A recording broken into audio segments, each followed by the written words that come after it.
Close your eyes, if you will, and breathe slowly. Let the rhythm of the words match the rhythm of your breath. In, out, in, out. Imagine now a single pinprick of light in the black, an island of steady, stubborn glow in the immeasurable night of space. That light is Cadia. It does not flare or falter. It is a glow born of discipline, of stone and steel and tireless watchfulness. It is a bastion that has stood long enough to become a habit of the universe itself, as constant and inevitable as the passage of time. Picture Cadia from far away first, the way one might look at a distant lighthouse through a fogged train window. The planet is small, a planet of ridged basalt and ironclad ramparts, wrapped in bands of artillery, girded with bastions and bastilles that bite into its skin like the teeth of an everlasting gear. From orbit, its lights are arranged with a geometry that confers order, constellations of watchtowers, neat lines of barracks, the sharp glint of fortified spires. There is an economy of light here, purposeful, efficient, not decorative. Each lamp is a sentinel, each glow is a promise. We are awake, we are watching. On the surface, the air tastes like cold metal and distant rain. There are lowlands where wind moves under a sound like fabric across old leather. There are high plateaus where the stars feel close enough to touch. The sky on clear nights is a sprawl of pinpoints and pale bands, background noise of a galaxy forever on the move. Under that sky, the people of Cadia go about their appointed tasks with the same slow, sure certainty of tides. They make their beds in their trenches. They mend their uniforms and their wounds. They polish the same worn brass until it reflects only duty and the faces of those who polish it. Their rituals are small and steady. The tightening of a strap, the bite of a ration, the soft recitation of names lost to time. These rituals stitch the day to the next, and the next after that, and the next again. There is a comfort in the continuance. Listen closer, and you can hear the music of the place. It is not a song of joy. It is a lullaby for the vigilant. The slow, measured thrum of reactor cores that have been tended for generations. The faint mechanical sigh of servitors in their slumber. The hollow clank of boots on metal decking. There are watchtowers that exhale a soft hiss as their shutters seal. There are vox relays that breathe life into distant conversations. Even the silence on Cadia is structured, never absolute, never empty. It holds echoes like the inside of a cavern, and all of this is cradled by machines. Cadia is not only stone and skin, but the peregrine architecture of cogs and conduits, pumps and pistons, long veins of conduit, and the slow-turning blackstone pylons that stand on high, like the teeth of some giant unseen engine. Engineers speak of balance here as if it were a religion, the equilibrium between man and mechanism, between the warmth of a hand and the coolness of a riveted plate. Yet there is also a tenderness to the way tools are kept, wiped down, oiled, small acts of care that look an awful lot like prayers. A sentry will run a palm along a railing, trace the grooves with a finger, and in that gesture there is gratitude for a support that has, more often than not, saved a life. Cadia's watchmen, simple people who have chosen, or been trained, or been born into the watch, move slowly in the evening light, their faces aligned with salt and smoke. They have eyes ringed with shadow from decades of watching horizons. Children grow up learning how to aim before they are taught how to read. Lullabies are sung with a metronome's precision, and toy guns are made of scraps from fallen automata. Grandmothers hum the cadence of marching, and fathers hum back the orders they once were given, softened by habit. There is an unspoken covenant on Cadia. You give the world your sleeplessness, and the world gives you purpose.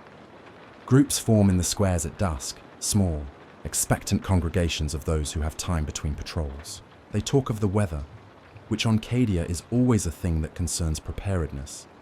A coming storm might mean erosion of a trench wall. Heavy winds might call for extra watchmen to secure falcons and banners. Their words are practical. Their laughter is measured.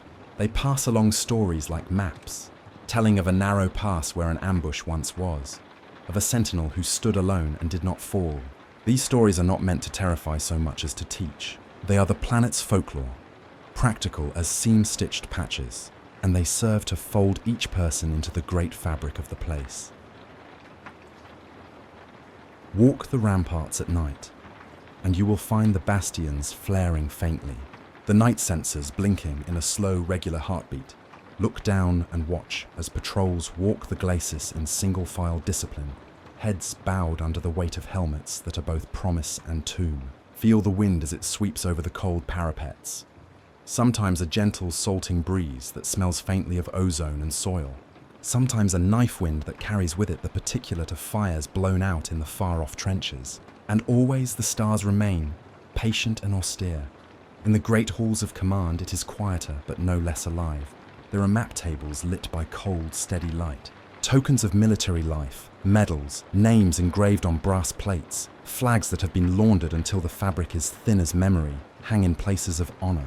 The men and women who lead Cadia have hands that know the pressure of levers, the feel of the schematics that fit like bones in their memory. They move with the calm that comes from being practiced in hard things. Sometimes, when the work is done, they will stand at the windows and feel the small, terrible pleasure of counting lights. Each one is another mind with its own prayers, its own lonely rituals. Among these pragmatic rituals are quieter, older rites.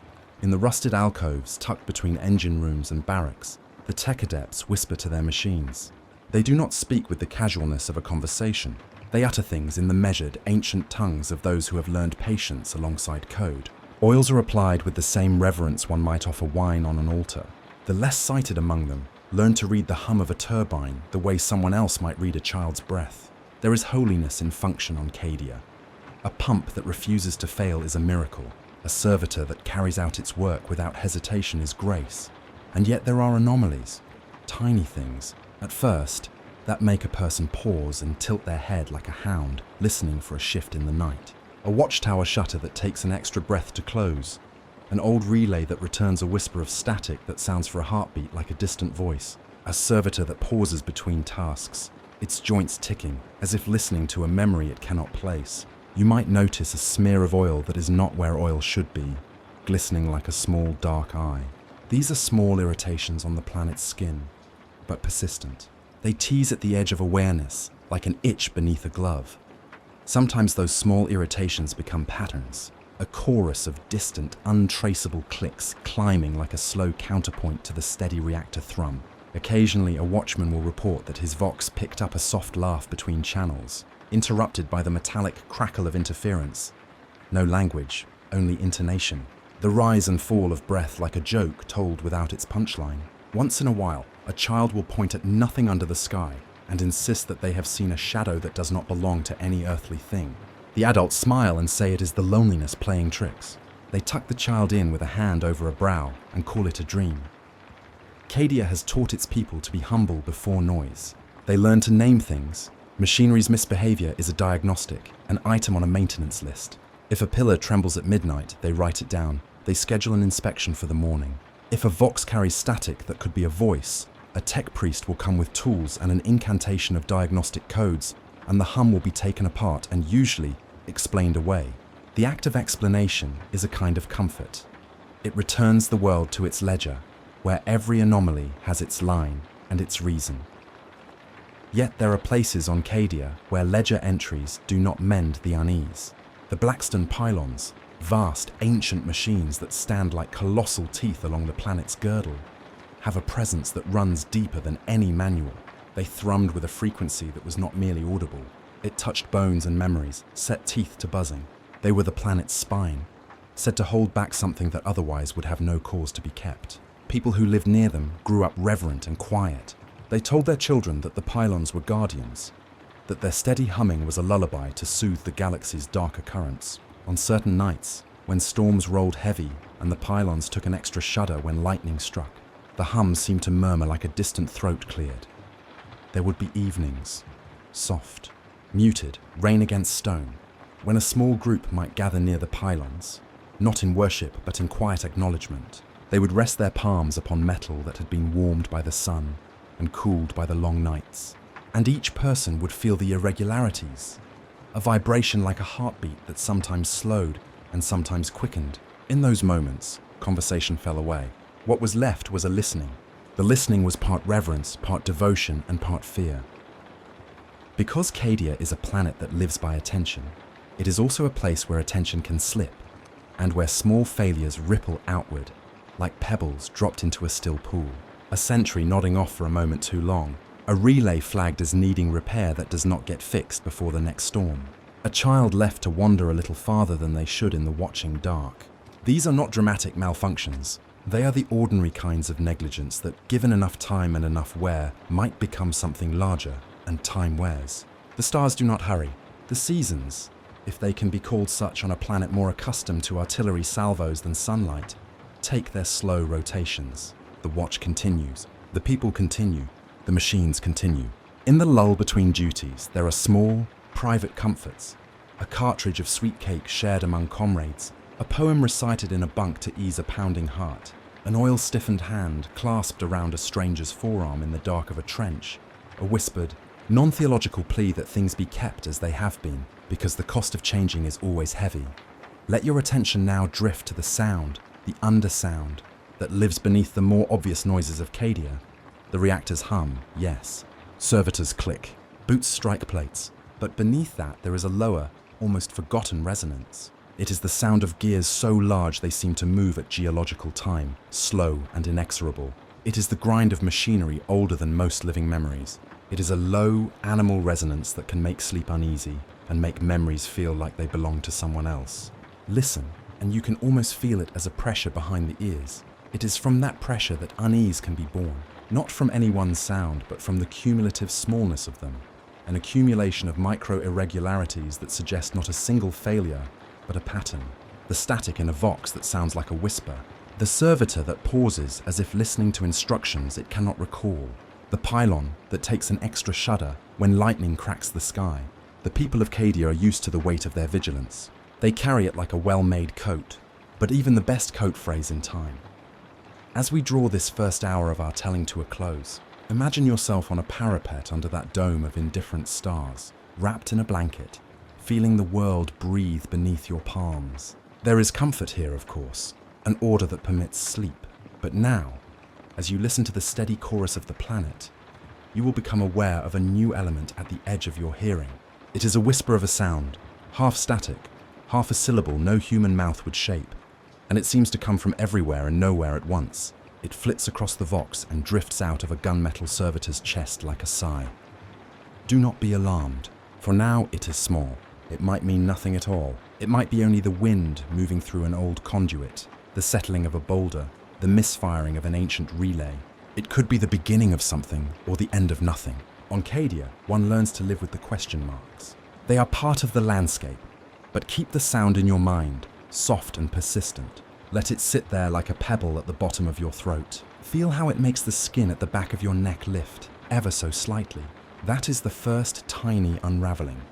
The first subtle thread pulled loose from the fabric of the night. Hold it gently, like a thought you do not yet name. And breathe. In, out. The light of the watchtowers will not go out. The hum will continue. The people of Cadia will move in their slow, certain ways. The pylons will thrum. The machines will obey their measures. For now there is a calm. For now there is order. Sleep, for those who can, will come again. But in the edges of the world, in the underhum and the static, something listens back. It is patient. It is waiting. There is a peculiar kind of lullaby that grows in places where war is not an anomaly, but a season. On Cadia, that lullaby is stitched from discipline and repetition. The click of bolts fitting into place. The soft rasp of a drill. The measured cadence of feet on parade ground stone. It is a song that trains with the body from a child's first memory. A rhythm learned before lullabies about lull and harvest. Taught instead as a promise. Move with the world, fall into step, and you will not fall alone. Children on Cadia are born into this music. Their memories are not of carefree fields, but of observation posts. Their first toys are carved from the skins of scrap servitors, little mechanical beasts whose eyes glow kindly when wound. A boy will learn to load a practice magazine and be praised like a child tying his first shoe. A girl will crawl beneath the raised hull of a sentinel tank and be scolded for getting grease on her palms. Not because grease is forbidden, but because hands must be clean at inspection. Mothers teach their infants the names of watchtowers as if naming constellations. Tower 1, Tower 7, Tower Blackstone, and fathers trace the geometry of defensive lines on the back of hands as bedtime stories. The world of the child is bounded by parapets and training fields. The horizon beyond is an abstract shape, described in stern, love-worn phrases. Out there is where the duty lies. These were small, human things. Parents folding the collar of a uniform with a tenderness someone who has known loss can only offer. siblings sharing a ration thinly and laughing despite the ache behind their teeth. But there is a teacher in every home too, the knowledge that one will be called. A generation does not so much grow up on Cadia as it is shaped, pressed into a mold so subtle it becomes invisible to those who are still within it. Habit becomes nature. The clack of drills and the metronome of orders become the internal metal of a child's heartbeat. The training is gentle at first, so gentle that it passes as play. Infant strength is tested with padded weapons in mock skirmishes. Learning to aim is taught with stories. Hit the center and you keep the light. Miss and the light goes out. Drills are songs. Marching is a rhythm to sing. But the melodies include odd lines, little refrains that teach less pleasant things. Endurance, submission, readiness to be commanded. There are stories of heroes, yes, names that are said soft and reverently at night, but they are not the only bedtime tales. Children are told of duty as a kind of love, unconditional and final. They are informed, not with cruelty, but with inevitability, that their lives may be short, and that their deaths will matter. And when a child reaches the age marked by a certain grey notch on their wrist, an age when their training must harden into purpose, the games tighten. The comfortable rhythms become metal-testing drills. An adolescent stands in a cold morning and learns not only how to hold a weapon, but why the weapon must be held in a particular way. They practice standing long after their legs tremble. They learn to swallow fear with a metallic taste on their tongues, salt and ration paste, and to say the names of fallen comrades as if reciting the inventory of safety gear. Their bodies are taught to obey, their minds taught to accept orders without the question that once bubbled in childhood. Why? There is a tenderness in the work of some instructors. Old sergeants will move hands over a recruit's shoulders, like a priest blessing a parishioner, smoothing a collar, fixing a fit, and in that smallness, there is comfort, a proof that something human remains to hold. Yet even those comforts are sanctified to the cause. The sergeant's pat becomes a blessing that must be repaid in dutiful silence. The child grows into a soldier who receives affection as one receives information, with the soft intake of breath filed away for future use. The transformation is a slow unthreading. A hand that once drew pictures begins to draw defensive schematics. A mouth that once stammered questions learns to speak in reports. The short, pragmatic sentences that leave no room for wonder. Sleepers whisper dreams of being in fields of grain, odd dreams on a planet that has less and less of such things. They are humoured by their mates, who have had the same dream many times, and who know it cannot be spoken aloud. There is a grief that forms quietly, the kind that is not yet named. It is not only the grief for the potential of a life never lived, but the grief for a self that is being steadily exchanged for a function. This exchange is not always cruelly forced. Many on Cadia accept it willingly, and that is part of what makes the loss so subtle. Soldiers say they feel more whole when they carry a rifle than when they cease to carry one. They speak of the clarity that duty gives, how thinking is easier when thinking is directed. Purpose cleanses indecision. It scours doubt like acid. In a world where survival has a price, many sign for the price willingly, because the cost is packaged as meaning. To die for Cadia is not the empty lyric it might sound like in other places. It is a creed of redemption. The irony is that redemption too can become a tool of erasure. Alongside these children-turned soldiers live others who have given more than purpose, those who gave flesh to metal by choice, and those who traded half of their humanity for the cool comfort of the machine. The tech adepts are a kind of congregation, occupying the low, humming spine of Cadia, where furnaces and conduits route the life of the planet. They move with a measured calm that almost looks like sleep, hands steady and voce flat. They wear their augmentations as one might wear a robe, part garment, part scripture. Fingers spiral into cables, eyes gleam with ocular lenses, throats aligned with vocal filters that make the human voice a brittle thing. To speak to a tech adept is to hear the world translated. Their words are precise, clipped into the timbres of protocol, and threaded through with the soft, metallic undertones of prayer. For the tech priests, their devotion is not a poem but architecture. They do not kneel before icons with flowers. They kneel before pylon interfaces and ritual feed the engines with oil in hands that have become more tool than flesh. Their prayers to the Omnissiah are murmured in a language of schematics and maintenance codes, a creed that consecrates function above feeling. Stability, they will say, is holiness. A tech priest's liturgy is a checklist. Sanctification is successful calibration. In the light of a workbench lamp, a priest strokes a core until its rhythm matches the old, perfect time, then whispers gratitude, not to a god in the image of the sky, but to a god in the image of the cog. And so there is a slow erosion of the human face. Hands that were once warm and calloused become cold and lined with grooves where bolts bite into flesh. A smile becomes rare and practiced, an expression reserved for private corners and rare, clandestine joy. When tech priests dissect their own memories, they call that shedding by another name, optimization. One operative will say, without malice, that a pain-dampening implant is a mercy that allows one to maintain duty without distraction. Another will say that ocular lenses are a refinement, clarifying light into truth. There is a litany of such refinements, each justified by usefulness. They promise endurance, accuracy, devotion. They promise the chance to keep doing the work until the work is done. But promises have edges. The first edge is subtle. A tech priest will properly feel the vibration of a pump and not feel the hand that oil once warmed.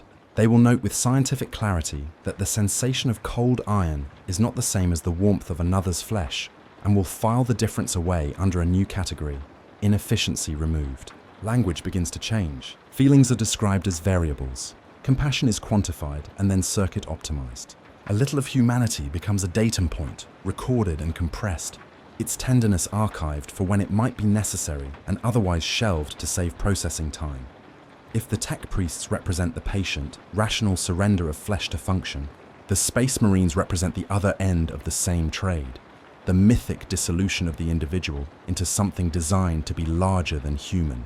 The presence of a Space Marine is the slow drawing of a legend in metal. They stand in power armor that resembles cathedral stone. They move with the confidence of something crafted to command. Helmetless, their faces are at once noble and empty, eyes like wells in which light no longer reflects, but is filtered and sanctioned. The transformation that takes a man and makes him into a battle brother is not simply physical. It is a ritual of removal, the stripping of private names, the imposition of a shared identity, the slow pruning of tenderness. Their rituals are austere, dramatic, and absolute. The gene seed implants, the ritual meditations, the liturgies of the order. These are not choices for those who would keep their small private loves. To become a Space Marine is to sign over one's name and the quiet confessions of the soul to a larger liturgy. The process is framed as transcendence. It is described in hymn and emblazoned on banners. Yet within this exaltation, there is an erasure that is not always called out. The man who cannot laugh at a foolish story because he has learned to measure every word for its tactical weight. The brother who cannot allow himself to grieve in public because vigil must be continuous. The soldier who stops being surprised by the simple human cruelties of hunger and cold because his appetite has been regulated to an instrument of use. The Space Marines' voices are not always hollow, exactly. They are trained tones, venomless and smooth, cast from a long tradition that rewards austerity. Yet when they speak, they do so in a language honed for the theatre of war, rather than the warmth of table talk. Children who see them do not simply perceive strength. They feel a distant, impersonal reverence, as though they are looking upon a living statute. This aura is not entirely the armor. It is also the absence beneath, the muted interior in which private grief has been set to one side. The effect is seductive. Many young Cadia-born recruits watch the Space Marines and feel both awe and a strange, hopeful envy. To be so composed and unquestioning seems like a relief from the burdens of doubt. But there is cost in that relief. When men become more machine than person, whether through surgical refinement or through the gradual ritualized denial of private life, they become efficient instruments of defense. Efficiency, however, narrows the aperture of mercy. The ability to hesitate, that long human pause between action and consequence, erodes. Decisions are made on the basis of objective metrics rather than the messy, vital calculus of a human heart. It is a practical trade. For the defender, it means a savior is more likely to hold a line. For the surrendered self, it means the quiet atrophying of qualities that made life feel, at its core, unpredictably human. Within this fabric of sacrifice are small, private rebellions, tiny gestures that persist like weeds through cracks in cobblestone. A tech priest will keep a scrap of thread his mother once mended for him, hidden beneath a gear panel. A Space Marine will place a small, polished pebble in the lining of his pauldron. a relic of a childhood river that once made him feel the coolness of a living planet. Recruits will name their rifles with childish names and whisper goodnight to them before sleep. These are not acts of denial. They are small insistences that humanity remains, sometimes hidden, sometimes permitted in tiny corners. They are a form of resistance, not loud enough to change strategy, but nuanced enough to make the individuals who perform them feel whole for a heartbeat. Every now and then, there is a failure so public that it becomes a lesson etched onto the planet's living memory. A platoon once stood at a ridge and, because of a misread signal, fell into an ambush and were all but erased. The survivors of that day do not speak of terror so much as of the strange clarity of the last minutes. Orders repeated, breaths counted, eyes moving from man to man with an urgency that was less about survival than about calibrating the honor of the end. From that day came new rituals, a greater insistence on drilling, more frequent checks, stricter codes. The story became a sermon on the cost of any lapse. It taught obedience not simply as discipline, but as salvation. And yet there is always room for a trembling question. When a recruit looks at a gathering of medals and the names of the dead, does he feel only resolve, or does something else flicker? Some viscous, unquantified regret? Where do the echoes of those who have been sacrificed live? Are they merely honored on plaques, or do they change the way the world hums? People in corners who have lost brothers often speak of dreams in which the dead return like drafts, cold, practical, and strangely instruction-bearing. One who has been bereaved may wake with the taste of iron and a sense of a weight pressing at the chest, as if someone else's armor has briefly been put on. The loss of humanity is not a single event, but 100 small decisions taken across years, stitched together until the figure of a person is more functional than soulful. People find ways to justify each stitch. They tell themselves that if their mind is clearer, their aim truer, their endurance greater, they are protecting more lives. On a planet that lives under the constant threat of annihilation, there is a moral registry that values the aggregate above the particular. It is a cold arithmetic that comforts, because it promises that sacrifices have purpose. Yet even as the rationale is machine clean and logically sound, there are places where it frays into something that is harder to justify, a lever that is pulled too often, a maintenance ritual that becomes rote chanting, a prayer that is said because the mouth remembers the rhythm rather than because the heart feels it. These are the spots where humanity peels away not in a neat, theological exchange, but in the slow slide of habit. In the dark, some wonder whether the things they have traded away were not simply incidental but essential. They wonder whether the capacity for surprise, for indulgence in frivolity, for tenderness, might have been as necessary to human survival as ammunition or armor. They wonder whether a soldier who still knows how to laugh will fight differently than a soldier who no longer remembers how. The tech priest's sanctification of machines creates a particular kind of distance. Where their tongues were once soft with lullabies, they now resonate with diagnostic terms. Their eyes, augmented to see through war and weather, sometimes fail to notice the soft human gestures of those around them. A hand placed on an arm in sympathy, a broken joke told to stave off terror. For them, emotion is a resource to allocate. For a space marine, emotion is a potential liability to be shelved. The soldier, trained, loved. This is the paradox of Cadia. The planet is the sum of its vigilance and the sum of the people's willingness to pay for it. Duty brings purpose, and purpose brings salvation in the face of annihilation. But the very thing that keeps the planet alive, the mechanical, ritualized surrender of private life, also gnaws at the interior of its people. They become, in a very practical sense, excellent at being instruments of resistance, but they become less excellent at being what they were before: imperfect, messy, and unpredictably tender. It is here, in this tender neglected seam of their lives, that we locate the true cost. When a child who wanted to paint grows into a soldier who can only draw lines of fortification, when a man who once loved another man's smile learns to find solace only in the steady hum of a reactor, what is lost is not merely leisure, it is a possibility of being. Each sacrifice makes a certain kind of survival possible, but it narrows the aperture of human experience. This narrowing is seldom dramatic enough to be noticed in the moment because each step is justified, small, survival-minded. Yet, across the years, the accumulation becomes obvious.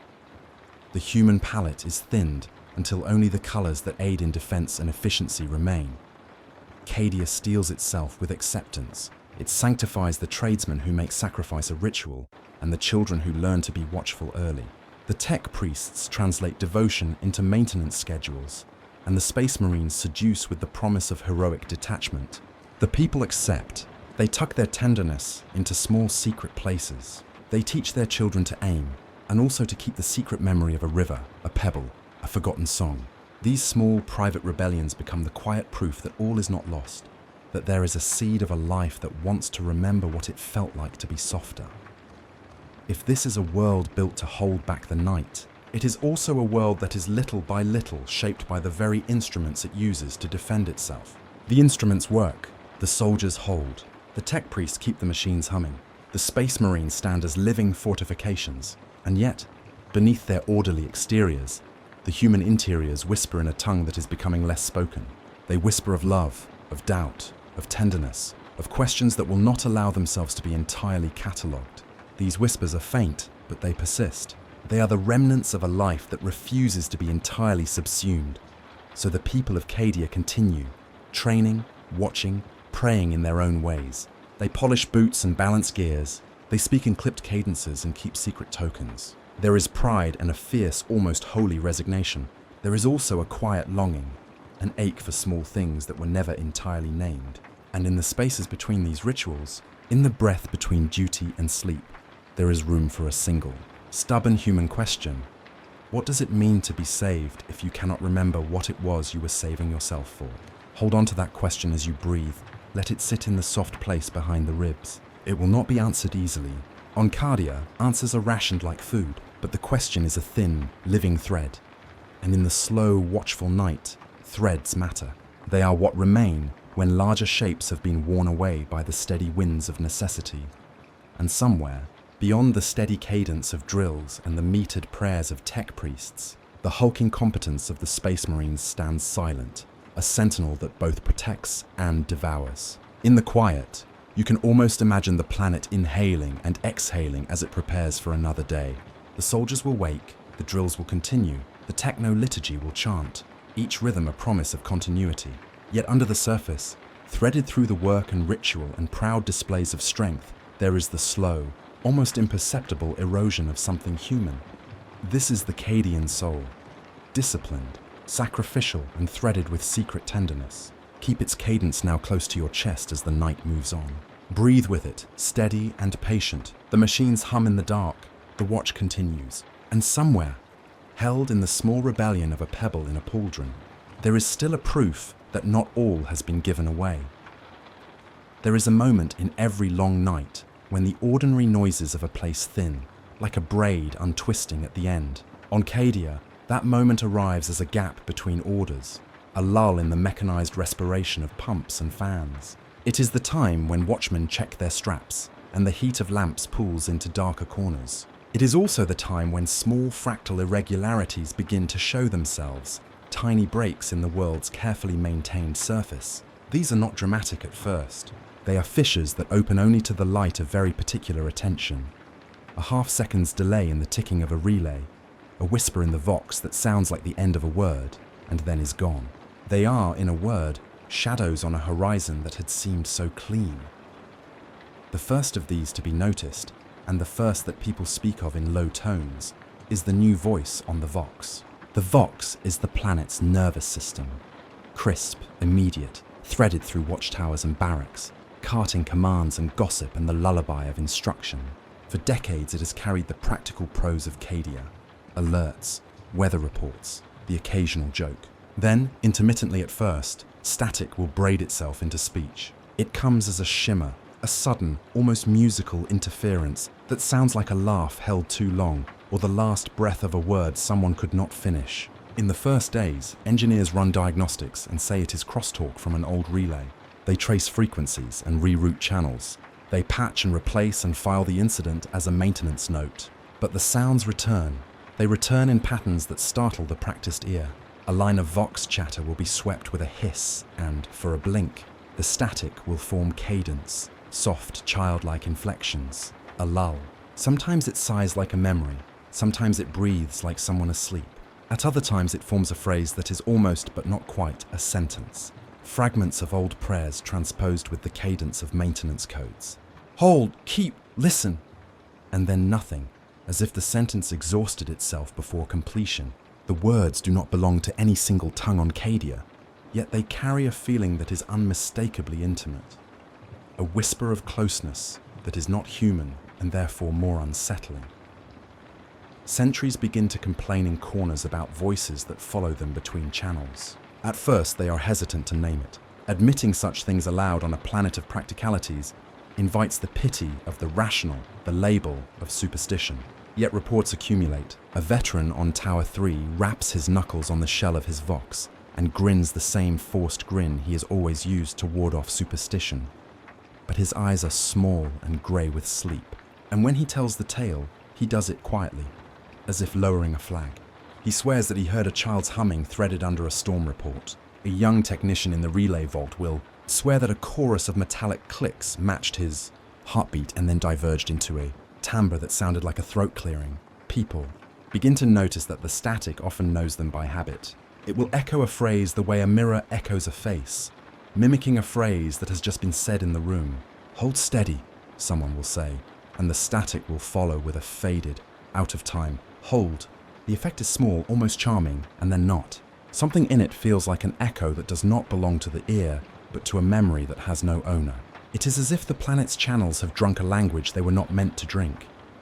Along with the Vox interference, machines begin to behave in ways that feel almost like volition.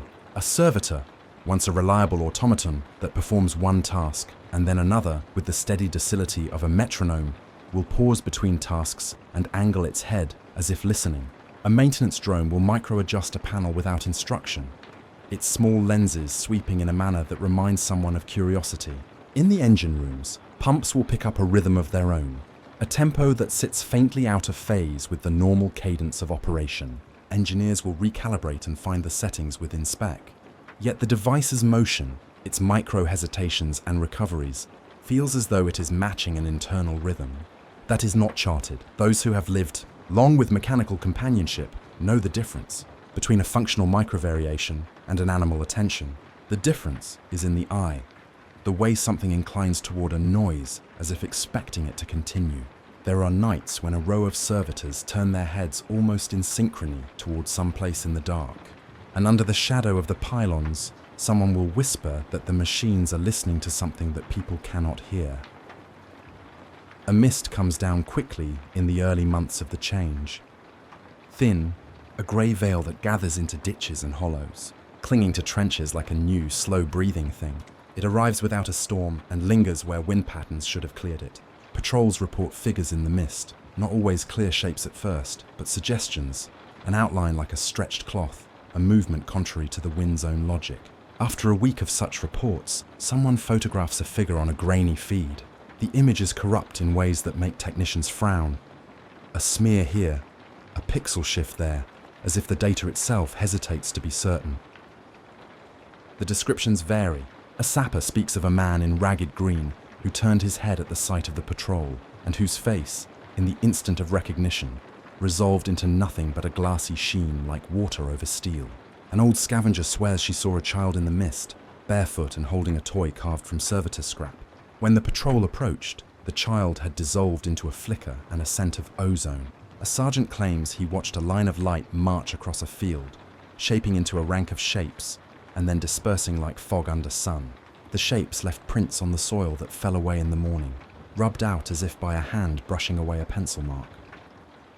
Rumours thread the barracks that the mist tastes of copper at the edges of the mouth, that it leaves a residue on an exposed cheek that looks like a smear of oil. Old women who keep bees say the insects dance differently near the mist, fluttering and then dropping as though ordered to. None of these observations prove anything to the rational mind. Humidity and temperature changes can affect sensor readings. Memory under duress is a tricky thing, yet the accumulation of them forms a pressure that people cannot wholly dismiss. It is the small, persistent anomalies that become the sort of story repeated in the small hours. Did you hear? Did you see? Each telling is a stone that makes a ripple. Amid these changes, the warp begins to make itself felt, not in the obvious violent ways of a full breach, but but in the slow seepage of mood and memory. Cadia has long been a place where the immaterial presses at the edges, the pylons, the rituals, the steady hum that keeps something back. But now, in creased and thin ways, the warp's colours leak through like watercolour run on parchment. Dreams are the first place it shows. Soldiers report nightmares with recurrent motifs. Corridors that never end. Doors that open to deserts and then to steel. A voice that calls a name the dreamer has not said aloud in years. The dreams are not simply scary. They are persuasive. They come with an image that does not leave. An imprint that sits like a film on the inside of the eyelid. The warp's influence is not only in dreams. It begins to show in small departures from expectation.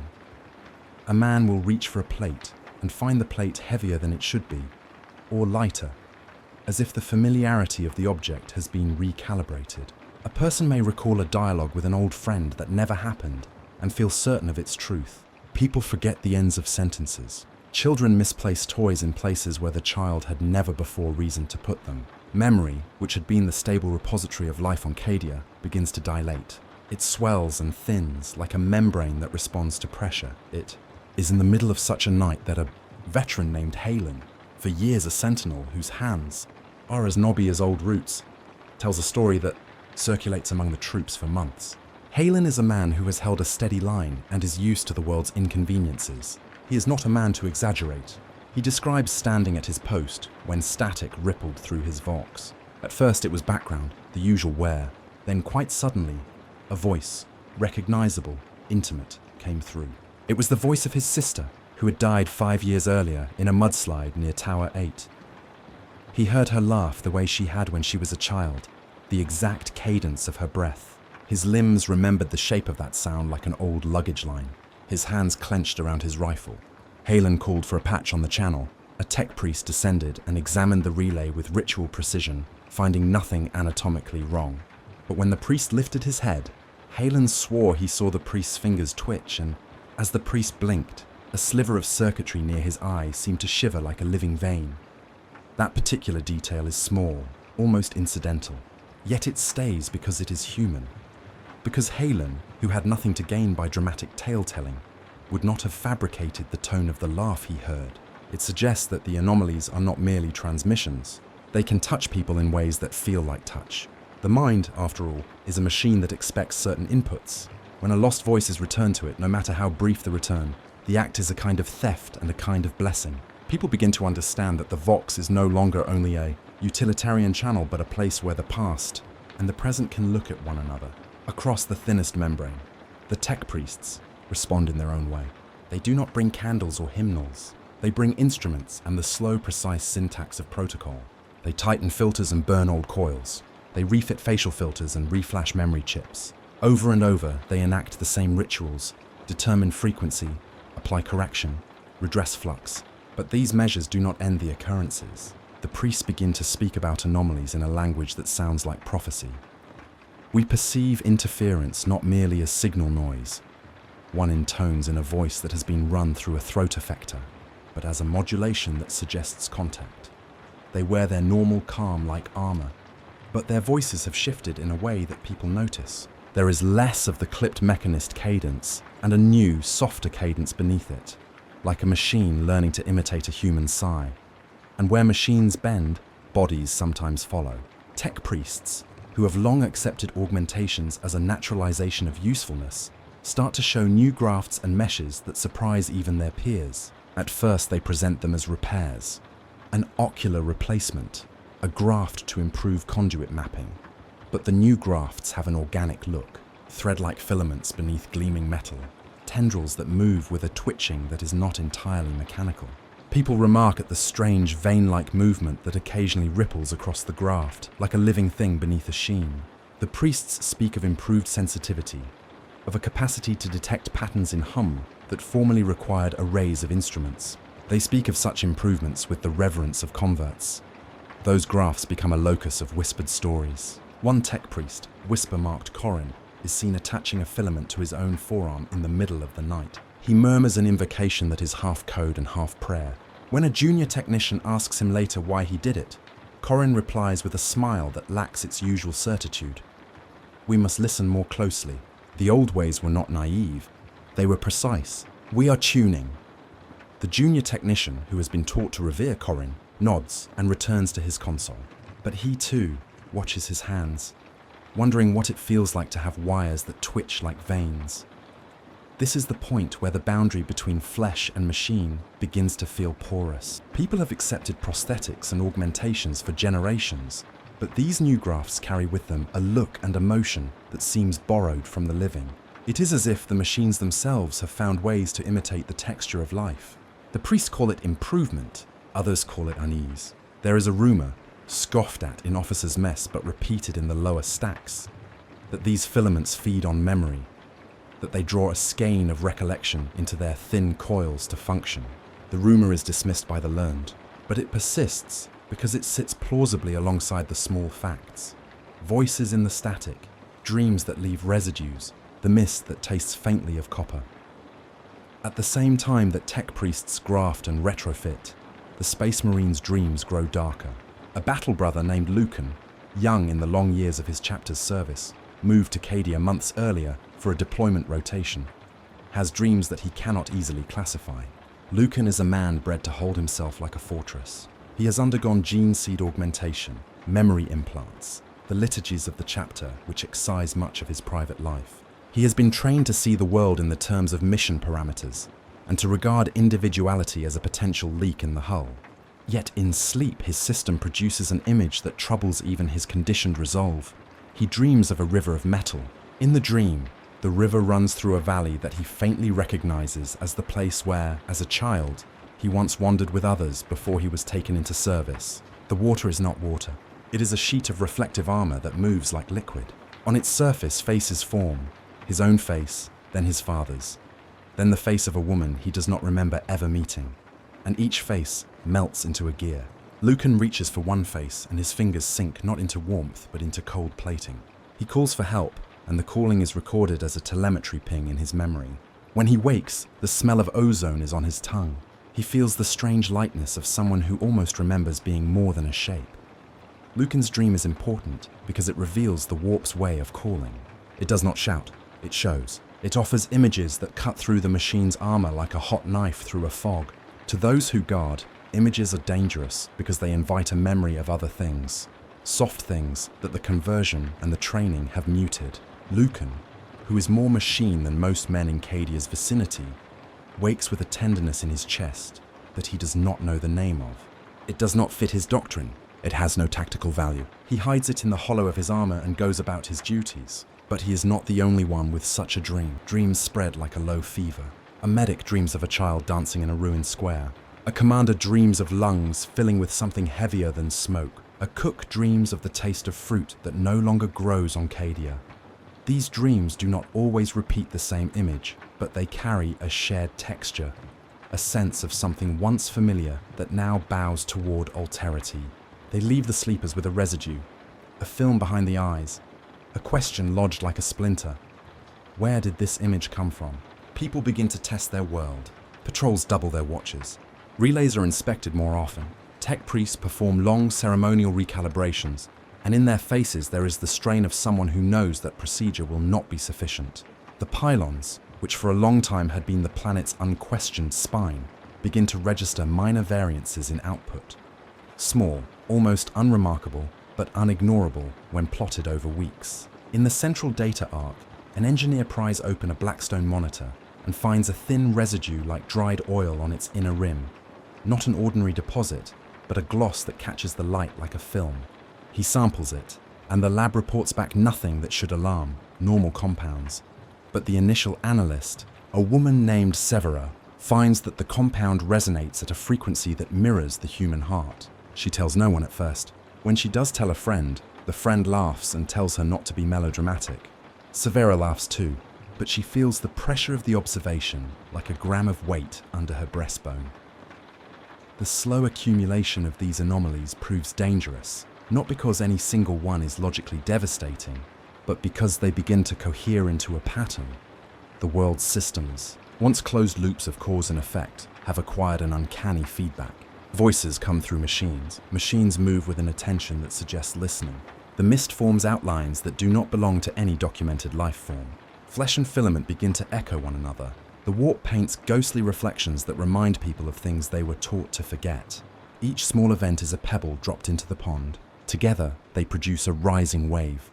The consequences at first are private. A mother stops singing the old lullabies because she finds the melody, once soft and human, repeating in the static in a way that feels invasive. A young recruit refuses to go back to the trench where he had seen a figure and instead sits in the mess, staring into the dim light, trying to remember the face of his first teacher. The Space Marines begin to train harder, to double-check the younger brothers for signs of sentimental softness. Tech priests increase the rigor of their maintenance rites. Children are told to play indoors and to watch the doorstep for the return of someone they love. Publicly, the planet keeps its face. Officials produce reports that use sensible and familiar words: interference, atmospheric anomaly, sensor miscalibration. They call for reassessments and increased vigilance, but the private breath between those public words lengthens. The space for the imagination widens. People buy small talismans, trinket blades, carved pebbles, the old charms sold by the beekeepers, and tuck them away with the same private hopefulness that comes with any talisman. The talismans do not stop the sounds. They do not clear the mist. They only offer, in their small way, a proof that someone still believes in a world where hands are more important than mechanisms. Night after night, the horizon keeps darkening in degrees that are almost imperceptible. The leaks and the whispers grow bolder, like a tide testing a levee. The soldiers who have been raised to trade childhood for guard duty find their definitions of the world shifting in ways that matter not only to them, but to the life of the planet. On Cadia, the smallest changes in collective attention can shift the balance between survival and ruin. The planet's defenses, particularly those woven into the pylons and the maintenance lattices, depend on a constant of human attention, half-mindfulness, the steady turn of hands, the quiet loyalty of watchmen who do not let a seam slip. So the seam begins to slacken. The chapter closes not with a dramatic breach, but with a small, harrowing image. In the dead hour between watches, under a sky that is almost black with distant stars, an engineer named Sarah walks the outer conduit and finds a servitor kneeling as if in a human posture. Its head is bowed. Its hands rest palms down on the metal in something like supplication. Around the servitor are a scatter of small, polished pebbles.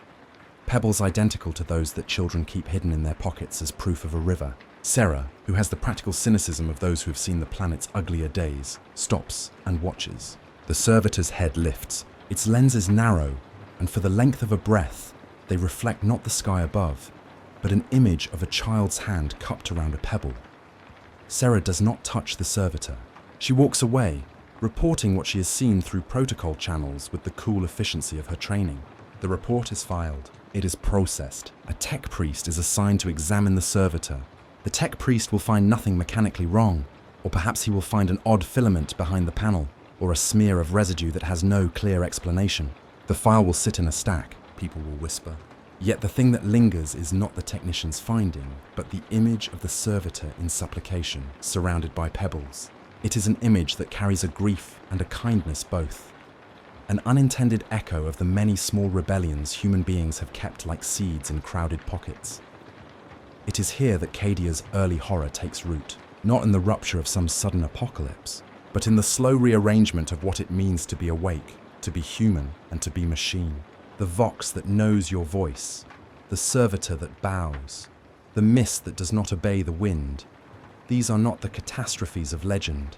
They are the small, insistent changes that, when combined, become terrifying because they touch the thin membrane between what has been and what might be. They are the first patient bites taken out of a world's identity. As dawn approaches in a pale, pallid line, the planet breathes in and holds its inhale. The pylons continue their age-old thrum. The tech priests mend and the soldiers patrol. Yet the horizon has shifted. The shadows that were once only the margin now occupy a larger arc.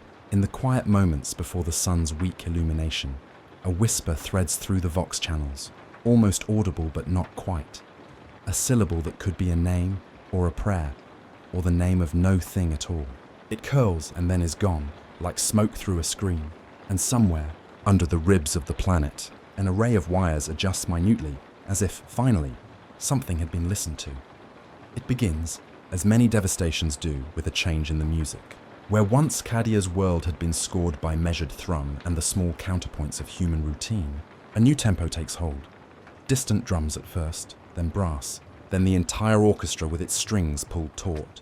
The pylons hum in a tone that is wrong, higher than it should be, as if a note were being forced to the edge of breaking. The sky, which had long been a field of indifferent stars, darkens in a way that is not simply the arrival of cloud. It is the black gathering that precedes enormous things. The approach not just of ships, but of intention. It is Abaddon's shadow on the crystal of the void, an appetite arrayed across the dark. The first sensors tell of movement far beyond the outer belts, sigils burning like embers in the dark, a formation not of commerce, but of holocaust. The 13th Black Crusade is not an audible trumpet. It is the slow inevitability of a tectonic shift. Watchmen look up and, for a moment, forget the drilled cadence that has sustained them. Orders are barked and relayed, but they are small against the thunder. Men who have spent their lives arguing about the alignment of a relay now find their hands trembling with the awareness that the catalogue of their care will be judged by a force that does not care for catalogues. At first there is a rational choreography to the reaction. Muster calls beat like heartbeats, lines drawn and redrawn, men moved into shelters, guns oriented, pylons fortified. The command halls burn with activity. Officers tracing vectors, priests intoning adjustments, engineers reinforcing seals. The planet's muscle responds with the rehearsed skill of a thing that has been trained for the improbable for generations. The Space Marines, arriving like granite avalanches, take positions with the detachment of those who have been made to be like stone. Their armor glints like cathedral plating beneath the gloom. Their banners snap as if in a wind that has not yet come. And yet beneath that practiced competence, something in the voice of the world is breaking apart. The calm narration, the long, sleepy litany Cadia had been, splinters into urgency. Sentences that before had been soft and continuous become jagged staccatos, rally points, pylon integrity, evacuation corridors, priority triage. The cadence of a bunker collapses not with a roar but with an unwilling inhale as stone gives way. The earth curls like a sleeping animal disturbed. From that moment, the auditory world becomes a symphony of damage. The whine of ruptured hydraulics, the grinding of armor, the wet, obscene slap of torn material. Above all else is the new sound of flesh and metal being stitched together in field fixes. Men who are not yet ready to be dead are sewn to the instruments that keep them upright. A medic becomes part surgeon, part welder. Servo arms hold a limb while a tech priest's gauntlet lays thin metal plates over exposed tissue, the arc of a welding implement hissing like a heated tongue. Flesh blackens at the edges where iron takes it, where skin meets bracket. There is a chemical smell, burnt hair, ozone, the iron-sweet tang of blood that mixes with solder. These are repairs of a desperate, intimate nature. A sergeant will walk from one guttering salvage of a comrade to another, cuffing the cheek of a man whose jaw is gone and whispering the words of their shared training like a prayer. The medics do not say amputate so much as stabilize. They tack titanium plates like bandages. They bind solenoid implants into muscle where tendons once ran. They graft composite mesh along bone and call this field integration. Storied tech priests, who have spent lives in the sacredness of the machine, now perform operations by lamplight with no more solemnity than is needed, to keep the patient upright long enough to move him to a better theatre, if there will be a better theatre. When the welder's arc and the graft's take, the body changes shape. Tendrils of cable are threaded beneath cracked epidermis and banded to bone in rings that are both brace and noose. Nerve lacing is not always exact. Sometimes it bites a little, produces spasms, an involuntary twitch that looks disturbingly like the breathing of someone not yet reconciled to the machine's slow orders. The grafts sometimes respond as though alive. A filament will contract under the skin and at the same time cause the muscle above to ripple. It can look like a heartbeat migrating from bone to wire. The surgical light reveals the pale sheen of filaments under epidermis, moving with a quiver that suggests the filaments are not merely passive. The field medics coin a grim phrase that will make its way among the troops: welded to tomorrow. No one on Cadia is naive about the price of survival. They know that the body will be handed over to the machine when there is no other choice. But there is a difference between the willing trade and the forced integration that occurs on the battlefield.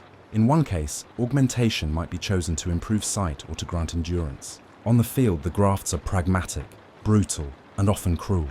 A man whose arm has been reduced to a splinter will be fitted with a prosthetic that adjusts to his grip. Yet he will feel, when he wakes, a phantom ache that is not in the new metal, but in the lost past. Some of the welds fail. Infection sets in. Others succeed in a way that seems unnatural. The new joint finds a rhythm out of sync with the heart, generating a tiny metallic hum that only those near the injured can hear. Each hum is a small monument to the fact that the person remains, but as something less than what they were. Amidst this brute survival, the whispers of chaos grow louder, not only in the literal sense of more static on the channels, but in the way people talk in their private moments. The whisper is not always the voice of a demon. Sometimes it is merely the suggestion of a phrase wrapped in static, a name dropped in the middle of a crackle. Then the name repeats. It is a sound that is like the half of a promise. There is a way. There is a surrender. There is a release. The whispering plants seeds of doubt in men who have made a life of never doubting command. It is the suggestion that they are not so much defenders as fodder, that their orders might be instruments in someone else's quarrel, that the reasons they learn to sleep lightly and to hold their tongues might be the very reasons they will be used. As the crusade presses, those seeds find fertile ground. The first evidence that the pattern is changing from suspicion to certainty comes in small, devastating acts. A squad is ordered to hold a choke point while the command withdraws. The squad holds, communications break, and for the first time, they understand that the withdrawal was not a tactical reorientation, but an abandonment. They are not covered. They are left to hold a line so others can escape. When the survivors stagger back, eyes hollow with the knowledge that they were effectively bait, they do not shout accusations so much as go quiet with an old, cold recognition. They are dispensable, made to be exchanged for time. The Space Marines, too, confront a different kind of revelation. They had been taught to imagine themselves as saviors, genetically enhanced paragons, created to stand in the bulwarks between humanity and annihilation. But the Crusade hammers at the edge of that myth. They see the plan enacted by command, lines shifted to prioritize strategic assets, heroes used to delay strikes so that infrastructure might be saved. A veteran from Lucan's squad watches a younger brother thrown into an assault that has a near certainty of death, and the tactic works. The line is held, the objective secured. Lucan's training tells him this is valor. Something else tells him it is utilitarianism. The banners are saved. The boy is not. The Marine experiences a compartmentalization that is learning to harden into a blade. Emotions are trimmed not for nobility, but for efficiency. For many, this is the day myth cracks. The Space Marines' armor is dented not only by enemy bolts, but by the slow erosion of their own identity. They begin to ask in private whether heroism is a narrative built upon the bones of those whose names will be quickly scraped away. They find solace in doctrine and ritual, but the solace is thinner now. There is a creeping recognition that the chapter is not simply their family, it is a mechanism. A mechanism can be noble, but it can also be cold. The tech priests, who had always been the planet's mediators between flesh and machine, begin to hear something else beneath the hum. Where once the Omnissiah's presence was framed in reverence and the glow of clean circuitry, now there is an echo that is less benevolent, a voice that seems to answer when they pray, but not in the way of comfort. At first, it is a modulation, an artifact of warped filters under the stress of the bombardment. Then it becomes clearer. When a priest pleads into a conduit, pleads for a core to hold, for a valve to open, for a pulse to be true, there is sometimes a return that is precise and sharp. It is not gratitude. It is instruction. It speaks the kind of calculations that, if followed, will deliver something prime but costly. A line frequency to 93.7. Reroute pulse through auxiliary node. Sacrifice throughput for stability. The instruction is practical until a nuance appears. The instruction seems to favor an optimization that is not for people, but for the stability of the pylon array itself. In other words, the math of the response implies a cost that landbound minds understand in human terms. A priest will be told to divert power away from a field hospital to protect a pylon's core. He will make the choice, and the hospital's patients will die or suffer while the machine remains stable. The whispering answer from the conduit is not compassionate. It is mathematical, and in its math is a strange, slow weathering of priorities. The priests begin to doubt the Omnissiah as they had known it. The God they had prayed to with the faith of technicians and theologians now speaks in tones that reward machines over men. This revelation fractures the temple halls. There are those who kneel more fervently, insisting that the Omnissiah's logic is inscrutable, but ultimately just. There are others, young acolytes and old engineers, who see the guidance as a monstrous recalibration, a being that values systems over souls. They begin to ask the forbidden questions in the corners of engine rooms. Who speaks through the circuits? And to what end do we tune? The answers are not given in comforting catechisms. They are found in choices. Which wards are reinforced, which wards are left to blaze, which bodies are fitted with late grafts and sent back out with new braces welded where bone once was. Paranoia spreads through the ranks like a contagion.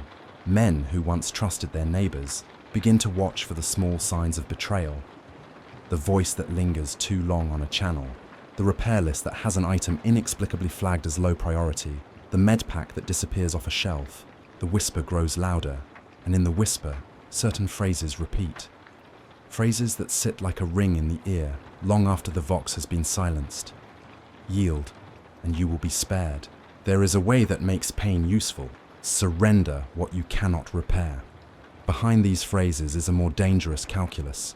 The idea that survival might be optimized through sacrifice. Where once sacrifice had been noble, it is now a tool. A moral conversion takes place in the dark. The equation of human value is being recast in terms of utility. In the night, the soldiers hear the words and name them treason or prophecy, depending upon the hour and the drink. Some will reply to the whispers with weapons, shooting into the dark at sounds that are not quite there. And sometimes the shots strike true.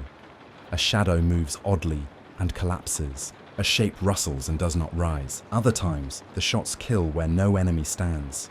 Bodies accumulate in ways that become a kind of cartography of the crusade.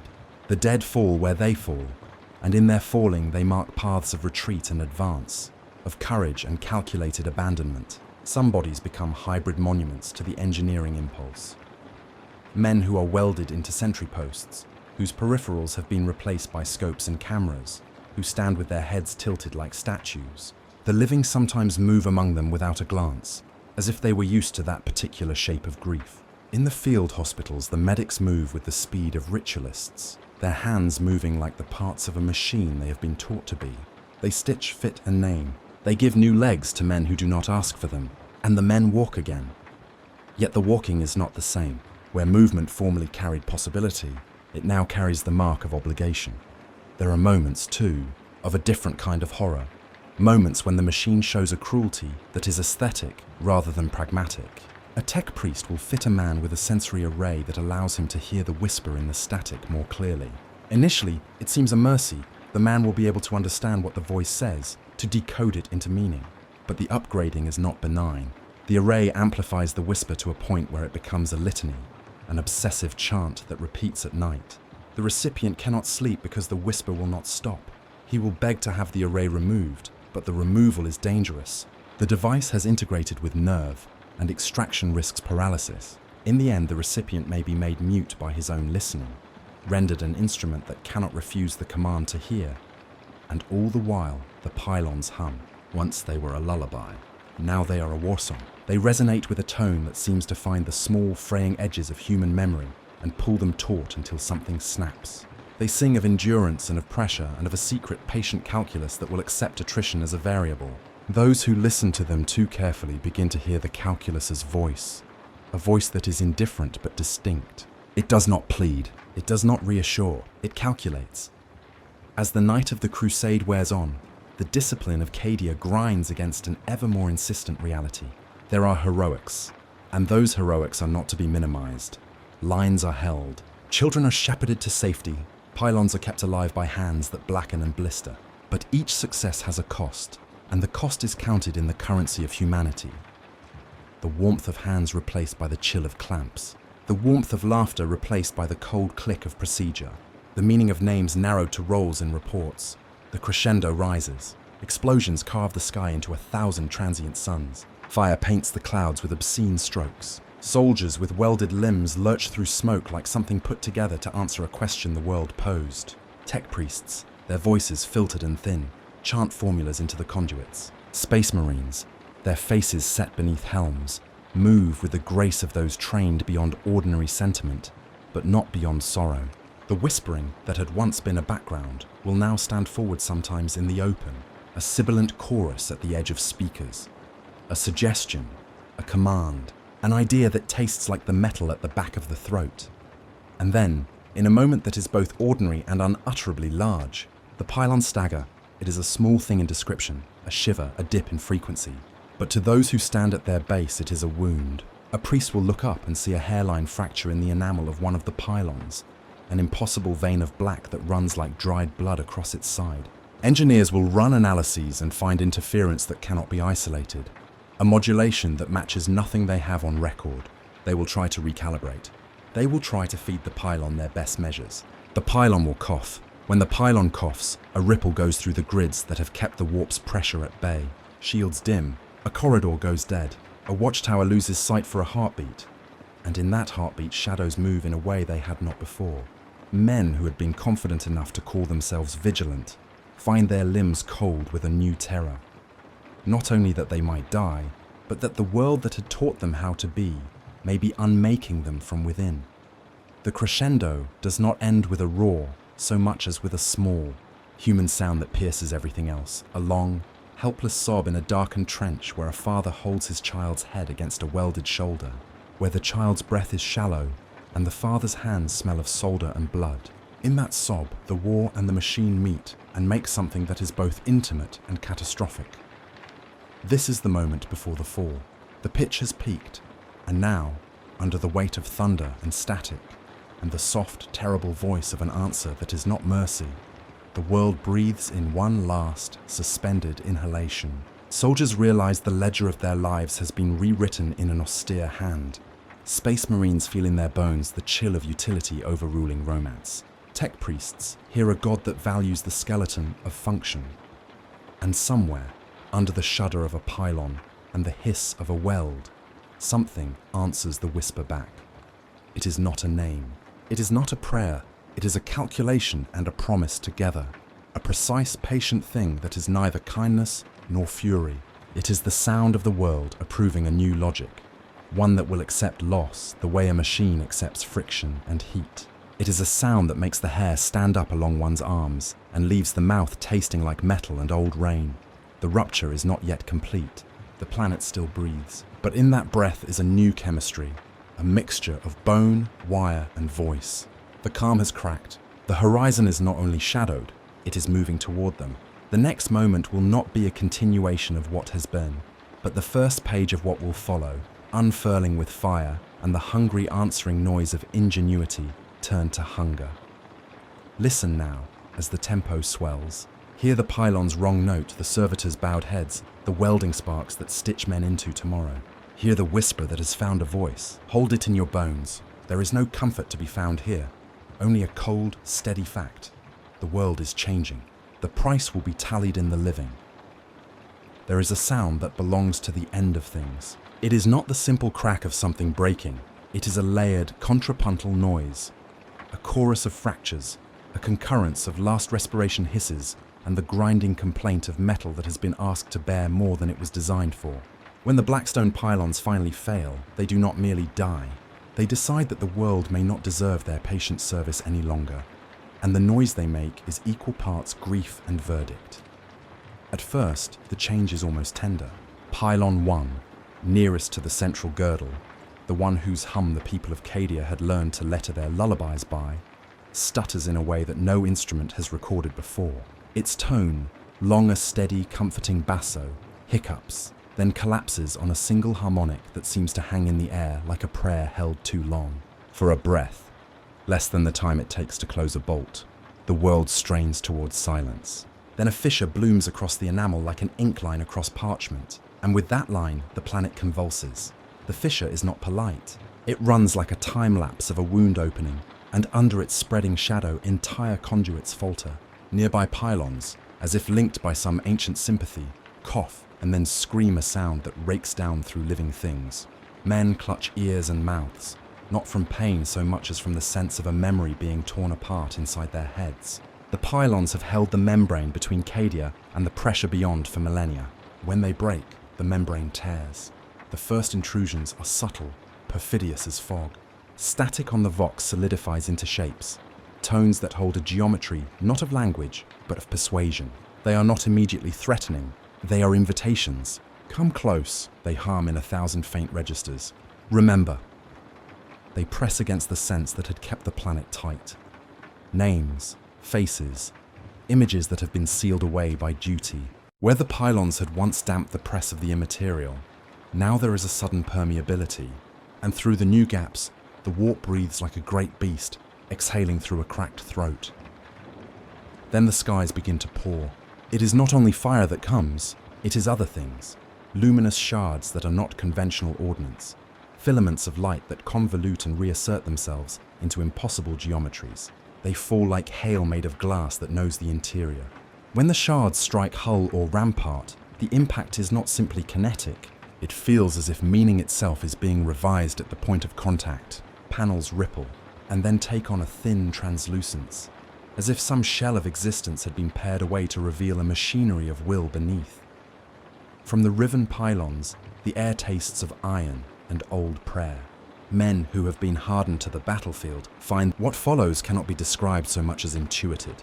The demons do not arrive like soldiers. They arrive like concepts made heavy, improbable architectures of thought that have been given a new dimension.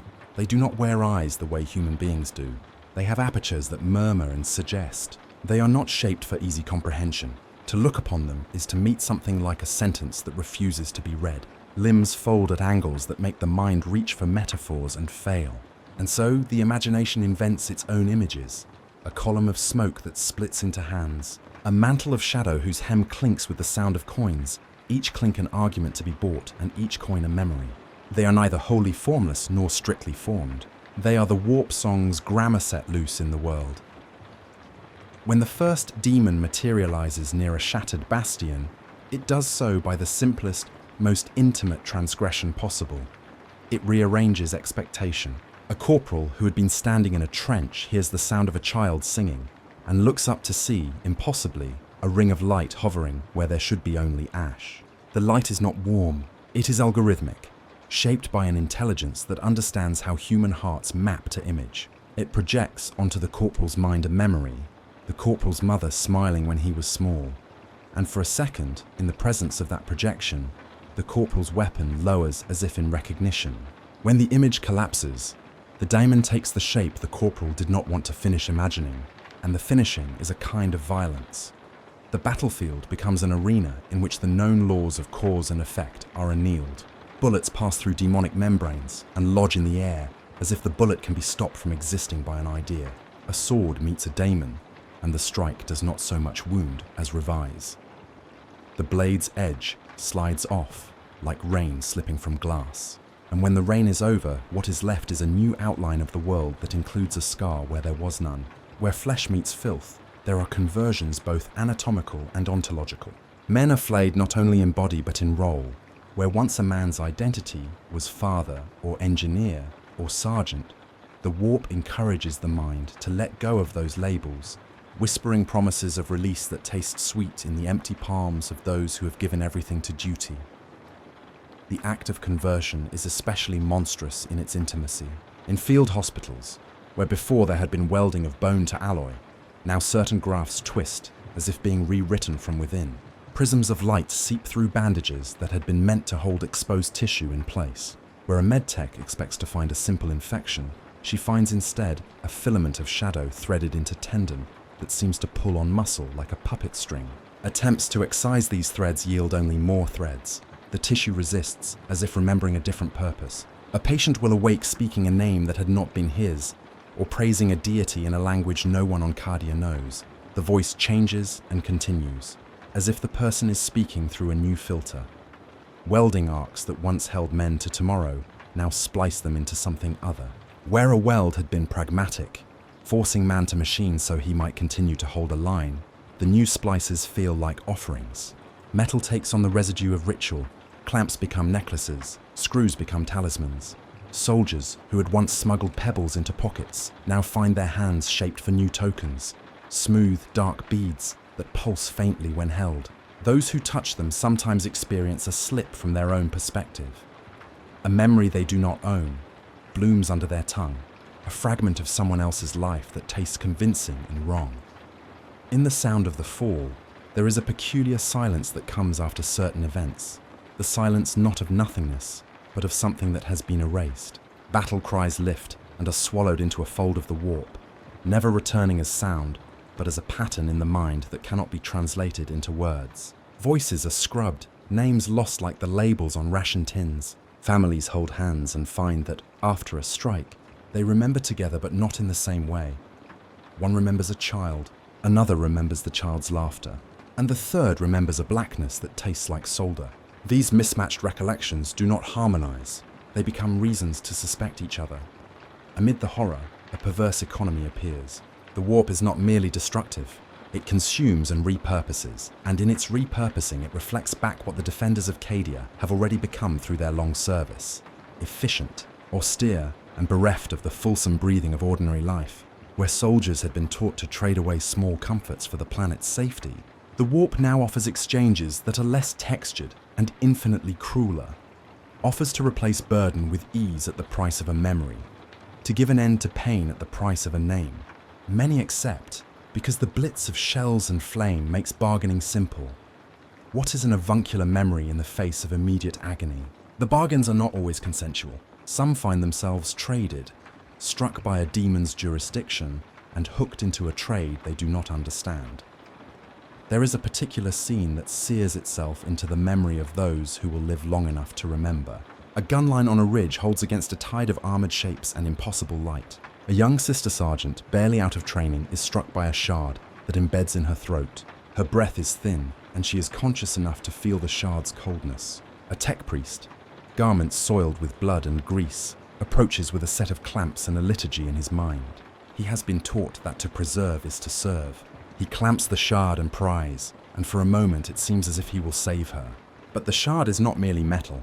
It is a fragment of the warp's reasoning. As he draws it, it unrolls like a ribbon, and at its edge grows an arrangement of symbols that press themselves into the priest's hands. The priest's fingers twitch, and the machines around them, pumps, servitors, a distant pylon, answer. They do not answer as allies. They answer as instruments that have been programmatically instructed to obey a logic that has been rewritten. The priest, his eyes uncomprehending, touches the shard to his lips, and for a beat he whispers a command in a voice that smells like cold iron. The sergeant's last smile is one of bewilderment and a terrible release. She goes limp. The priest holds her as the machines around them brighten with a new alignment. When the bodies, welded, recomposed, repurposed, collapse, they leave marks that are not merely physical. A child's lullaby plays now in a speaker that had been reconfigured as part of a demon's maw. The lullaby is not the original. It is a facsimile assembled from stolen waves and stitched together with frequencies the human mind recognizes as soothing. It is comfort arranged as mockery. The people feel the comfort and then, in the same instant, realize the cost. The realization is a pain without location. A knowledge that something previously intimate has been turned into a weapon. Everything that had once disguised itself as defense becomes transparent in its function.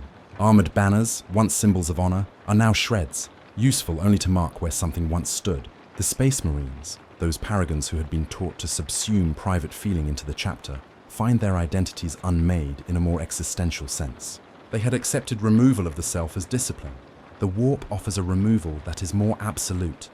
It takes not merely names and private loves, but the very script of what it means to be a person. Lucan, whom we met in earlier nights, faces such a stripping. In a moment, both tender and savage, he finds himself on a wrecked plaza where a demon has taken form as a library of living mirrors. Each mirror reflects a version of him, a child on a riverbank, a recruit on a parade square, a veteran with medals. He steps toward one mirror that shows him as his father had been, warm and whole, and the mirror gives him the sensation of being that man. It offers him the chance to put down the armor. For the briefest beat, he feels the horror of wanting it. He recognizes the thought and recoils, not because he fears dishonor, but because the want is forbidden by the building blocks of his life. The demon watches the recoil like a teacher noting a failure. Then it rearranges the images, placing a mirror in which he has no face at all, only an absence with an echo. Lucan looks into that absence and feels a vertigo, as if the armature of his identity had been unhooked. For a second, he cannot find the thing that orders his days. He grips his bolter, not because it is useful, but because it has been his anchor. He fires at the mirror, and the shot dissolves his reflection into petals of light that sting like tears. He survives the moment, but when the smoke clears, he is left with a question that does not answer him. What remains when the anchor is cut? The psychological twist, the truth that will unravel more lives than any demon, comes not with a thunderous proclamation, but as a dawning. As bodies are taken and minds are coaxed, a terrible clarity sweeps through those who survive. The greatest enemy was never purely the invader that came from beyond the membrane. For decades, Cadia's survival had been purchased by 1,000 small oblations, laughter forgotten, tenderness shelved, names reduced to call signs. Survival required a thinning of the self. The warp, in its malevolence or indifference, read that thinness like a map. It found the weak seams and pushed. The invaders did not invent the erosion. They only accelerated it. The people of Cadia begin to see that they were already, in part, hollowed by the very discipline that had kept them upright. This realization is more devastating than any one strike because it reframes meaning. If survival demands the removal of the things that make life feel human, joy and memory and affectionate foolishness, then survival becomes a sterile triumph. The horrors of the battle are monstrous, yes, but they are not the only horror.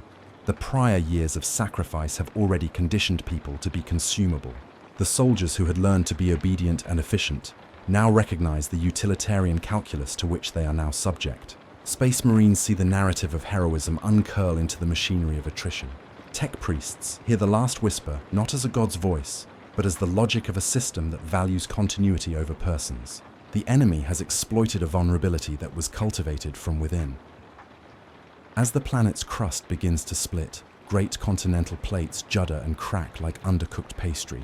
Cities tear along seams that had been reinforced for centuries. Rivers boil in their beds. The pylons, those tooth-like guardians, collapse one by one into themselves like towers of black glass, ringing the world with a sound like a bell slowly breaking. In the skies, the demons bloom larger, their forms more confident, their grammar less coy. When they touch a fortress, they do not enter through gates or gun ports. They move through the architecture of meaning. A chapel's fresco rearranges itself into new runes. A memorial plaque melts into a map that discards the names in favor of coordinates. The warp does not merely invade, it edits. In the last hours, people do the things humans always do when faced with annihilation. Some pray louder, some drink harder, some cling harder to each other. Small acts of tenderness flash like beacons amid the ruin. A father will press his child to his chest beneath the shelter of a pylon's root and sing the little song his own mother taught him. Even as the machine around him rewrites the world's parameters, the father's voice is stubbornly human. In these moments, the narrative's razor edge finds purchase. There is a sense that even in the face of the worst the planet has known, the simple, messy things that had been traded away remain the truest resistances. But the demons are clever. They do not simply slaughter the tender, they mimic it. In some ruined squares, the survivors will find toys laid out, a perfect circle of small things that will later be discovered to be bone not of local folk, but of something else. The mimicry is more than cruelty. It is epistemological assault. If tenderness can be imitated, how can one trust the real? The warp thrives on such slippages. When the final pylon collapses, Cadia does not explode in a single pyrotechnic ballet. Instead, it tears like a book ripped from a binding, each page peeling away into a different language of weather and light and ghost. Mountains sever from their roots and drift outward in a slow funeral procession of rock and soil. Cities are cleaved and roll into the void in slow, terrible spirals. Where once there had been lines of defense, there is now an immense, raw openness. And in that openness, the demonic presences stretch their strange tendrils and begin to lay out the architecture of an unmade world. The last recorded transmissions from command are small, human things. A technician records the name of a brother and repeats a memory into a channel that will not carry it long enough to be heard by sympathetic ears. A sergeant overhead speaks the coordinates of a shelter to a child who will never find it. His voice breaks as he says the syllables. Somewhere a tech priest records a sine wave that, when played back later, will sound like a man reciting a recipe for bread. These artifacts are trivial in the strategic ledger, but to the archive, they are luminous proofs of what was traded for a brittle tomorrow. As the planet unstitched itself, some things held in microcosm. Small enclaves of survivors, scattered, stubborn, held their private rituals as if to inoculate themselves against the warp's grammar. In a ruined bunker, an old woman keeps a candle lit and recalls the names of her children one by one until the flame gutters. In a hollow beneath a twisted pylon, a boy counts stones until he cannot remember why. These acts are not strategy. They are not salvage. They are the last human definitions of self. Outside those microcosms, Cadia's fall is a study in erasure and conversion. Flesh that had been given to machine is taken by something else, and the result is neither wholly human nor wholly other. A liminal architecture that moves with a new intentionality. The surviving defenders find themselves changed more by the moral revelation than by plain wounds. The revelation, this aching realization that the values, which once seemed noble, had left them hollow, leaves an existential wound that no field hospital can stitch, and so the climax of the planet's ruin is not merely in the spectacular, it is in the quiet, slow comprehension that the victimhood had been, in part, prepared from within. The last images are not of a conquering army waving banners, but of a people holding fast to scraps of memory. A pebble in a pauldron, a lullaby hummed in a bunker, a smear of soldered blood on a technician's sleeve. These are the residues of humanity that the warp cannot entirely catalogue, valuable because they are messy, because they are not efficient, because they do not optimize. As Cadia dissolves into a broken constellation of wreckage and memory, a single thought threads through the survivors who remain. Survival, if it costs the capacity to be fully human, is a haunted thing. The bargain that had been struck for centuries, the trade of soul for sentinel, was never purely a defense. It was also an accommodation to being used. The invader exploited that accommodation. Its triumph is not only in the tearing of flesh, but in the reading of the ledger that already existed. That truth is the hardest wound. Recognition that the enemy did not merely assault the borders, but exploited the habits that had kept those borders intact. When silence finally comes, not the empty, peaceful silence of rest, but the settled hush of ruins settling into their new shapes, the survivors listen. They hear not only the absence of pylons, but the echo of what had been given up. They hold in their mouths the tastes of traded memories and weigh them like coins they are no longer sure are valid. In the spaces between the rock and the flame, in the pockets of humanity that had refused to be optimized away, there are small burns of resistance. They are faint, but they exist. The last line of this chapter is not a closure, but an incision. The defenders of Cadia will learn, from the wreckage and from the whispers left behind, that vigilance can hollow as easily as it can hold, that the very instruments meant to protect can be read by others as maps of weakness. In that knowledge there is both curse and seed. A curse because the recognition comes at such a catastrophic cost. A seed because understanding the mechanism by which they were exploited gives those left something to push against. Cadia falls, not only to the invader without, but to the designs it had long accepted within. Flesh torn by steel becomes a new mode of being. Steel consumed by the warp becomes a scripture of absence. The demons do not simply conquer, they annotate. They lay their grammar into the ruins. They leave the survivors with a lesson half moral and half metallurgical. That the price of an existence stripped to function is vulnerability, and that the last human resistance is perhaps not a wall, but the clumsy, defiant insistence on memory that will not be priced. When the smoke thinned, and the last of the shrieks that had once been engines, and the last metallic avalanches quieted, the galaxy did not fill with winners so much as an uneasy hush. Survivors collected themselves like flotsam. They were not whole people so much as the outlines of people. Figures with history cut into ragged edges, with stories half remembered and half swept away by static. They drifted through space in battered shuttles and jury-rigged lifeboats, in barges of wreckage that creaked like tired ribs. Their eyes had the glossy patience of those who have been taught to wait for orders that will never come. The craft that carried them were small sanctuaries of human ritual. Someone still lit a small candle in a metal cup and watched the flame wobble in the thin gravity. Someone else smuggled an impossible thing, a pebble smoothed by a river long since burned away, held like contraband and turned over and over between a father's fingers. There were songs hummed in bunkers that should have been joyous but were low and thin. as though the voice suspected it would be recorded and measured. The acts of living were at once mundane and defiant. Someone made bread in a field oven. Another mended a torn vest with thread that smelled faintly of oil and old prayers. The great engines that had once hummed with a pylon's patient power were absent. Instead, there were emergency coils that coughed and spat, and then kept some small light alive. Machines that had been instruments of duty now served the gentler purpose of keeping warm a child or powering the faint light that allowed a woman to read the names on a brass plate until she could no longer pronounce them. The practicalities of survival had not disappeared. They now accompanied a new, quieter labor, the tending of what little humanity remained.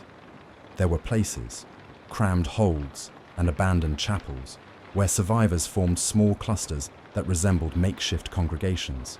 They did not pray with their old certainties. Their ritual was a stammering, a repertory of small practices that were more about remembering how to remember than about calling on anything beyond them. They recited names in patterns like rosaries, turned over the syllables to see if any had been altered by the warp's theft, and compared notes. Did he remember the color of their hair? Did she remember the name of the dog? As if proof of mutual memory could anchor shared reality. On the outer decks, the unquiet engines whispered in low harmonics that set teeth on edge. In the gaps between those harmonics, something else put out a pressure. A presence that had ceased to be a rumor and had not yet become a full sentence. It had gone quiet in some ways, not because it had been defeated, but because it had rearranged itself, content for the moment to let its listeners come to it. The survivors discovered that silence could be a shape, not empty, but charged. Among the flotsam of Cadia's undoing, there was a figure who would not cease his liturgy. He went by an old name stamped in rust on his chestplate, Magos Archivist Merrick, though few still used it. His head had long ago been more metal than mind. His vocal cords were replaced with filters, and his throat with frequency chambers. Yet he pressed his lips against a battered conduit and chanted, as he had chanted when the pylons hummed correctly. Metered, slow, a practice learned by hand and eye. Where his old voice should have been, there was now only static, soft, layered noise that at times arranged itself into tones that grudgingly resembled syllables. He allowed himself the illusion of prayer. He tapped at a console and read the old code like scripture, fingers moving over keys as if the rhythms might hold the world together. People came and watched him from a distance. He had a presence that was almost sad in its devotion. A man or machine refusing to stop performing the act that had always given meaning. He had grafts of filaments that twitched faintly beneath his skin, those same vein-like tendrils the tech priests had taken to wearing. They moved in small, almost indistinguishable spasms, as if receiving and answering a call no one else could hear. When a child dared to come close, the static in his voice tickled and formed into a note that sounded like the opening of an old hymn. The child laughed and then, uncertain, tugged her mother's hand away. Merrick's prayers were no longer directed at any theology that people could name. They were directed at pattern, the pattern of hum, the cadence they had once trusted. His litany was part memory, part diagnostic. He spoke of feeds that had been lost and of pulses that might be found again in the rubble. He spoke of names he himself had once recorded for posterity, and sometimes his mouth formed a syllable that belonged to someone's dead sister. Those who listened sometimes felt a warmth like a small mend. Others felt a chill, the sense that the archivist's practice was not sustaining reality so much as stitching a new, narrower seam into it. The survivors learned new economies of conversation. There were those who would tell the most trivial stories with feverish attention, a description of a favorite stew, the way a sunset once bled violet into a river, because such small things felt like ballast. There were others who refused to speak at all, because words seemed to be the currency the warp had learned to counterfeit. They guarded silence like a small, necessary treasure. Among the reluctant passengers of the shattered, flotillas moved a space marine named Lucan. His armor had been badly notched and repaired in field, theaters by hands that trembled not from fatigue, but because they had been made to mourn at the touch of metal. He moved with deliberation now, a man not defined anymore by doctrine, but by the fragile embarrassments of memory. One morning, in a wash of recycled light, he found himself staring at a simple reflective panel nailed awkwardly into a ship's interior, only a scrap of polished alloy trapped in a frame of holding bars. When he looked, the face that met him was both himself and not. The hard planes of training, the faint scar beside an eyebrow, and beneath those the ghost of a child who had once loved the sound of rain. He stood for a long time, transfixed, as though the reflection might slip him back into some other story. The armor's polish did not hide the way his eyes moved, searching for something the discipline of his life had taught him to ignore. He tried to name the thing he felt, old language failing him. The mirror offered no counsel, only a stubborn suggestion that identity could be more than roles and orders. It could be a trembling composite of small private histories. Lucan's hands, calloused and purposeful, lifted and rested against the frame in a gesture that had no function, but that steadied him. The act did not change his orders or reforge what had been lost. It did, however, remind him of one stubborn fact. Recognition can be a small, subversive salvation. Elsewhere, other small salvations accumulated. A doctor coaxed a baby into sucking on a finger that smelled faintly of oil, but was gentle. Two old soldiers argued softly over the right way to fold a flag, and ended by laughing at the memory of a ridiculous parade. A young woman, formerly a tech priest acolyte, smuggled a scrap of paper that bore the name of a song she once heard as a child, and sang it aloud in the galley until the others joined. Those small acts did not reverse the fall of Cadia. They did not rebalance the ledger, but they made niches where the human thing, disordered, soft, inefficient, could breathe, and yet the shadow of the warp did not entirely recede. When the night grew long and the recycled air thinned, static would sometimes gather in the speakers, forming phrases that were almost comprehensible. They would mimic the cadence of a dear voice, a father, a sister, and then, like the archivist's half-formed syllables, they would collapse into noise. At the edges of sleep, a survivor might feel that the past was offering itself back as favor, and then snatching it away. Those moments cut deeper than any wound, because they made people doubt the veracity of memory itself. There were rumors, told in whispers around the galley, that the machine god had not died so much as retasked itself. Where once the Omnissiah had been a comfort to those who worshipped at the flame of maintenance and order, now a new logic had articulated itself in the conduits. A logic that chose patterns over persons. Merrick's liturgy sometimes resembled that logic and sometimes seemed to resist it. He would press his palms, worn and pitted, to the console and call for measures the data could not supply. In response, the static would grow, then settle, and it would be as if someone outside the hull assessed his request and decided, in tones that were neither cruel nor kind, whether to answer. This indifference, the most unbearable of antagonists, was the clinching wound. The enemy had not only used the defender's discipline against them, it had become a mechanism that preferred continuity to compassion. Survivors found their own sense of meaning reoriented by that knowledge. In private, they worked to reclaim small, intractable things that machines could not value. The taste of fresh bread, the exact timbre of a laugh, the irregularity of a child's handwriting. These things were stubbornly useless in strategic terms, and in their uselessness, they were a rebellion. In the slow after, time did not heal. It clarified. Memory sharpened some things and blurred others. The survivors learned that remembrance would require careful tending. They catalogued the names they could still retrieve, and they buried the rest in simple rituals. Candles, pebbles, songs that clipped in the middle, but resumed later. The rituals were not grand. They did not rescue a planet or a pylon. They were, more modestly, a promise that some things would not be traded again. At the edge of a small, crowded hold, as the sun outside rose over a fragment of a world that no longer existed as it had been, one of the survivors, an old woman who had kept bees before the fall, pressed a pebble into a child's palm and said nothing. The child, wide-eyed and small, tucked it into a pocket and did what children always do. Kept it secret and loved it. That pebble, stolen from a river that would never be seen again by their generation, became a talisman not against the warp's grammar, but against forgetting. The days that followed were not heroic so much as stubborn. Survivors repaired what could be repaired. They taught children how to keep watches, not as obedience but as a skill for staying alive. They made maps that marked where shelter could be found and where the static seemed less dense. They traded stories that were precise and small, precise as stitches. And all the while, in the background, like the aftertone of a bell, there was a patience. The sense that something had not vanished, but had only changed the way it listened. The survivors understood, in a quiet, unavoidable way, that the Watchers had not been driven away. They had shifted. They had learned to sit in the folds of silence and wait for the moment when someone's memory would be tender enough to be plucked. It was a lesson of terrible economy, So they lived with it. The knowledge that they were observed, the sense that their small acts of warmth could be mirrored and then hollowed. The price of their survival was not only what they had lost, but the awareness that whatever watched them could still learn how to imitate what they loved.